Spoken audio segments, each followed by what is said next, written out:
getting ready to start a new brine shrimp hatch here, and thought you might like to just maybe see how we do it.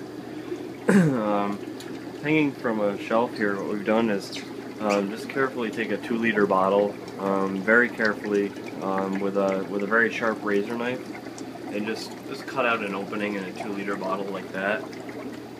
Leave the cap on, and then put about a 12-inch piece of rigid air line down to the bottom, and then hooked up to your central air system or an air pump, and fill it up to about that level. You don't want it too high or it's going to be bouncing and splashing out of there. Fill it up to about that level, I'd say about 3/4 of the whole jar, with fresh tap water. Leave the chlorine in.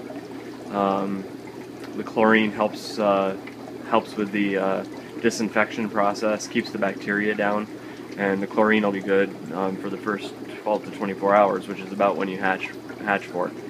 So fill it up with fresh tap water, leave chlorine in, put it at about 82 degrees. Again, we have a lamp, we feel that helps, and our fish room is at about 80 degrees. So we don't have to have any extra heat. The light does supply some heat, but our room does most of the work. So we've got that bubbling away. You notice that we have these two particular brine shrimp hatcheries right over our sink, and that makes all of our work really easy. And if there are any leaks or drips or anything, it just goes right into the sink, and we're not making a mess anywhere.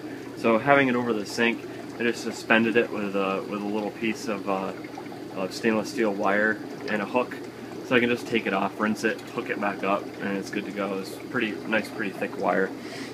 So we've got that bubbling away, and what I've done here is, because I only have one hand when I'm making these videos, I measured out 3 tablespoons of non-iodized salt. You can get it at Walmart or wherever. And I've measured out about a teaspoon and a half of good brine shrimp eggs. I keep my brine shrimp egg jar or can right in the deep freezer, and take it out of the freezer, use what you need, and put it back. So we've got all those mixed up. This is quite a lot of salt here.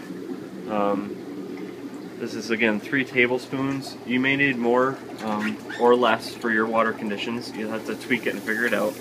But 3 teaspoons works about right for us. And you can get that in there. The level of salt is even down to air stone, but that'll dissolve pretty quickly. And then we can take our brine shrimp eggs, get them going right at the same time. So that'll all mix up, and we'll use this one 24 hours from now. We run 2 jars. We do 2 brine shrimp feedings for these particular groups of fry. 2 brine shrimp feedings a day. So we have one very early in the morning and one mid-afternoon or early evening, and that keeps us going. So this one we use and refill every evening. This one we use and refill every morning. So that makes us every 12 hours, if we have 2 jars, every 12 hours we have a fresh brine shrimp hatch to use. And that's about all I can think to tell you of our brine shrimp hatching. Thanks.